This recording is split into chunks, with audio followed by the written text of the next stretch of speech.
Keri Tait, welcome to the pour over. How are you doing today? Good. How are you, Grace? Good. It's so great to take some time to connect. This is caffeinated conversations with the people behind the platform. So, what are we drinking today? I am a girl at heart. So anytime I leave the house, I go through Starbucks and I get my iced Americano and I have to do the pumpkin cold foam because it's September. So let's go. Oh my God, I love it. Okay, so let's rewind a little bit. Sure. Tell me a little bit about like how you got into fitness in the first place. Did you grow up playing sports or how did it become a part of your life? Yeah. So I started out as a competitive cheerleader for some years and around 14, which is crazy. It's about 2 decades ago. I joined their coaching staff. So from the ages of like 14 to early 20s, I was a competitive cheerleading coach. And when that part of my fitness career kind of ended, I was looking for what's next. So I ended up in a Globo gym, was looking for something more. I then, unbeknownst to me at the time, walked into the first ever Wodify powered gym.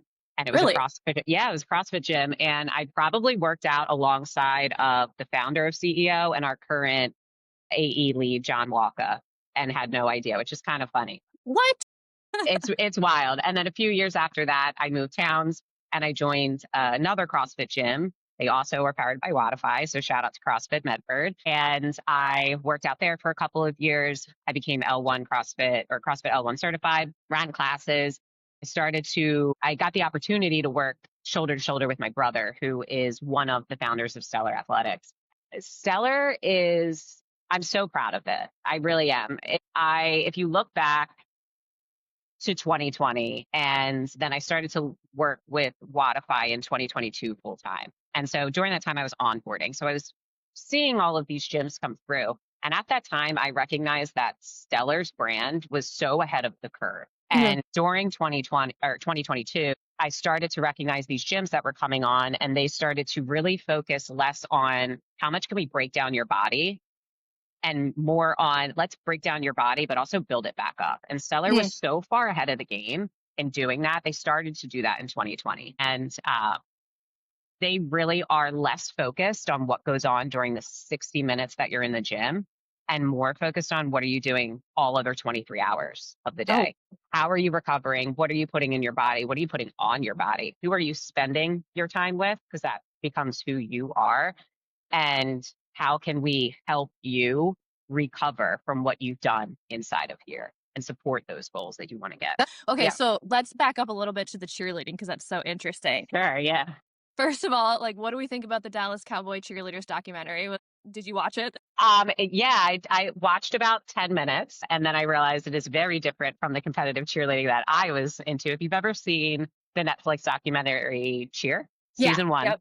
season Okay. one specifically, that is more so the vibe of the competitive cheerleading world that I was involved in. So Okay. Cool. So tell me a little bit about like how that shaped you as a person. Like what was it like growing up in that sort of like like hyper competitive environment, and how did that transform you into the athlete that you became? yeah, it's kind of funny because I didn't anticipate I didn't consider myself competitive by any means, but I consistently found myself in competitive atmosphere. So it was cheerleading and then that kind of moved into CrossFit and something we actually just got a new CSM. Her name is Candy. And when I was talking to her, she had a similar trajectory. She went from competitive cheerleading into CrossFit. So a lot of those body movements in competitive cheerleading really carry over into fitness. You kind of have to be able to utilize your entire body, have full body control, understand body awareness. So it's really developed me not only as an athlete, but also a team player and especially coaching competitive cheerleading, ranging from we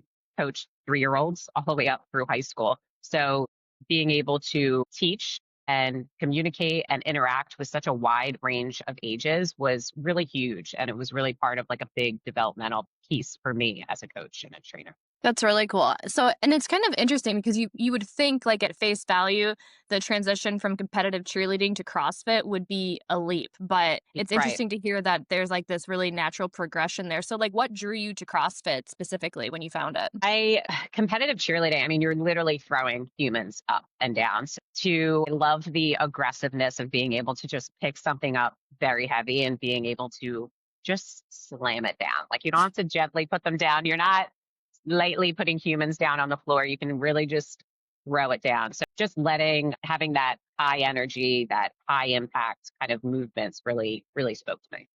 Okay, so let's shift gears a little bit to Wodify. Tell me a little bit about how you first found out about Wodify, how you discovered it, and what like made you want to join the Wodifam. I mentioned it a little earlier, and it's kind of crazy. I walked into the first Wodify powered gym. I thought this is how all of the CrossFit gyms go. Worked out at CrossFit for 2012 to 2014, and then we moved towns, and then I continued working out at, like I said, CrossFit Medford. On the staff was Carla, who, if you've talked to Carla at Wodify, everybody loves Carla.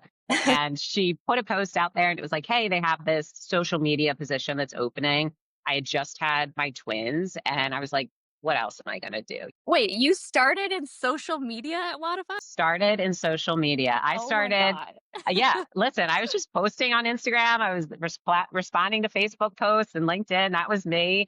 I love And that. it was like 10 hours, it was 10 hours a week. And I was like, sure, like this is great. And I worked shoulder to shoulder with Brendan, who's now the CEO. He was at the time the chief marketing officer. So worked closely with him. And like I mentioned, when the twins went to school full time, I was just looking for something a little more consistent that fell within the same kind of time frame that they would be out of the house too. Mhm.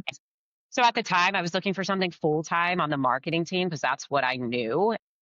They were like, hey, we don't have anything on the marketing team, but we're kind of starting this onboarding division. Do you want to give it a try? And I'm like, why not? Like, let's go. So I did a little bit of a pseudo work for a little bit. I did a little social media and a little bit of the onboarding until I moved fully into the onboarding team, became the lead, and then we merged. And here I am. Oh my gosh, okay, so now that I know that you have a marketing background, I'm definitely gonna be picking your brain, like, Yeah. that's wild. That's so Yeah. cool, I Yeah. Yeah. love it. Yeah. Now you're in customer success, I am. and can you talk a little bit about, like, how your background in fitness and how the work you do with Stellar Athletics helps you in your role at Wodify? Yeah, something that's really cool, and this is for, I think, a lot of people that work at Wodify that are involved in the fitness industry, especially for those that are customer facing, that work with our customers and the businesses, is since I worked with Stellar when they went through the sales cycle. I worked direct with customers on the onboarding team. I worked directly with customers on the support side.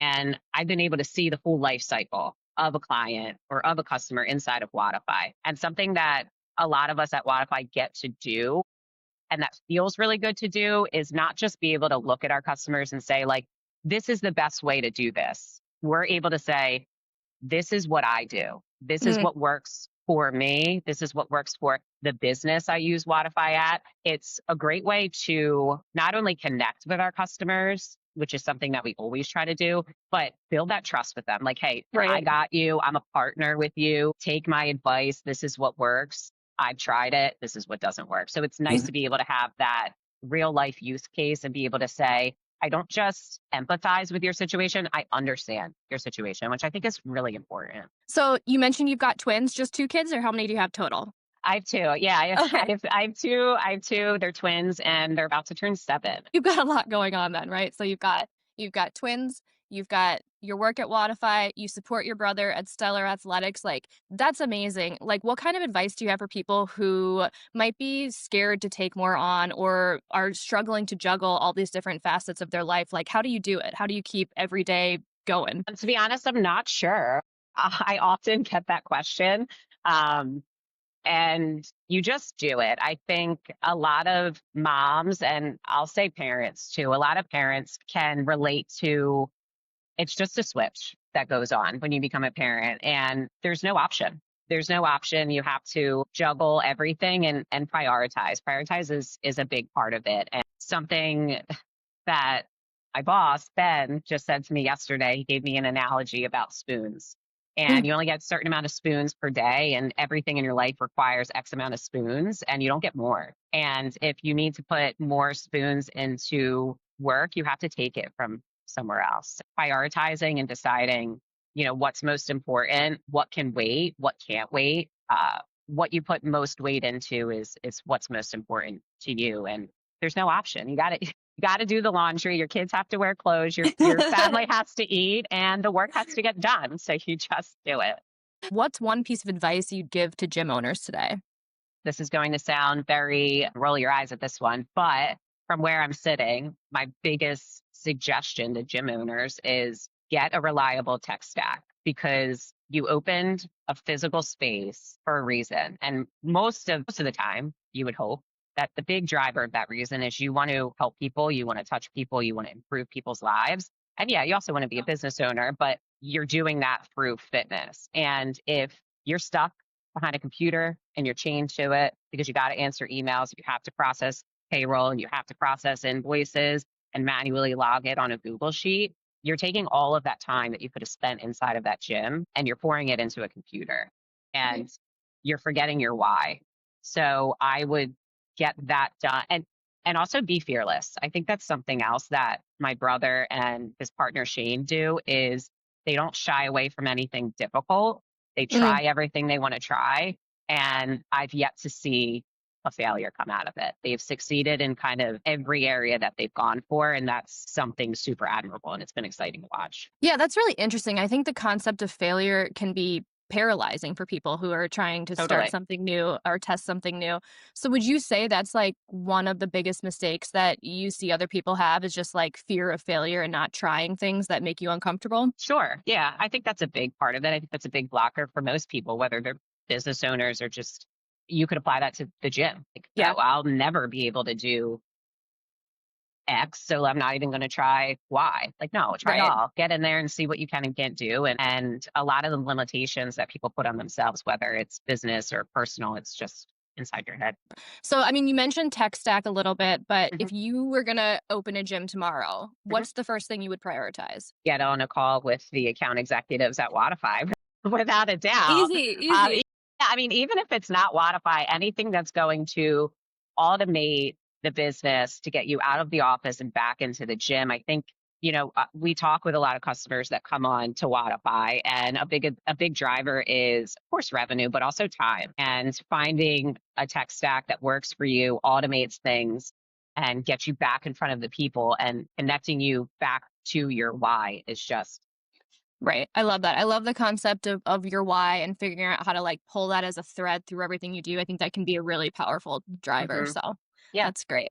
Before we wrap up, I'd love Mhm. if you could take us on a little tour of Stellar. Yeah, sure. Yeah, let's see what Okay, we can cool. do here. It is the coolest space, and I'm not just saying that. Okay. I So just from this limited background, I'm like, I am obsessed with this mural. It looks so fun. obsessed. And you have to recognize how large it is. If you look at like the true form runner, big that is, but how small it looks in relation to it. So Yeah.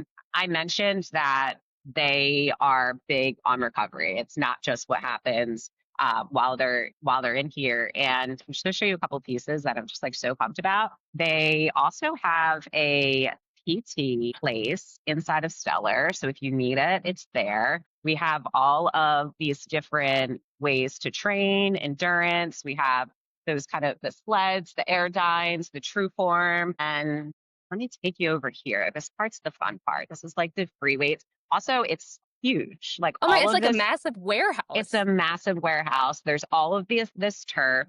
So we have the machines, but we also have the free weights. We love being able to functionally move those functional patterns. We love animal flows and maces and ropes. And then we also have your typical, where are we at here? Dumbbells.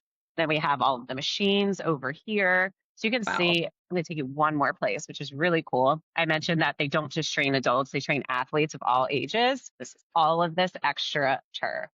Oh my God. That is So, not, incredible. yeah. So not only do you get to train with weights and things, they can also take them over there for athlete or sport specific training. And something else that I didn't get to mention that sets them apart from all of the businesses here is the trainers are top notch. There's something to be said for the trainers really drive the community in a business. And not only are they so engaging with all of the athletes, but they're so smart. Like you never want to be the smartest person in the room. Definitely not the smartest person in the room, the trainers. They're so smart and they're so great. So it is a cool spot. So if you're in South Jersey, Moorestown, anywhere near, have to check it out. I love it. Shout out to Stellar Athletics. That's Stellar Athletics. incredible. That is Yeah. honestly like one of the coolest facilities I've ever seen. So I love It's it. Such good I could vibes. I could stare at the mural all day. Yeah. Well, thanks so much for your time today, Carrie. We're Yeah. excited to showcase you on our social channels, and it's going to be an awesome way to just give Stellar a shout out and share all the amazing work you're doing. Yeah. Thank you so much, Grace. Cool. All right. Thank All you. right. Yep. Bye.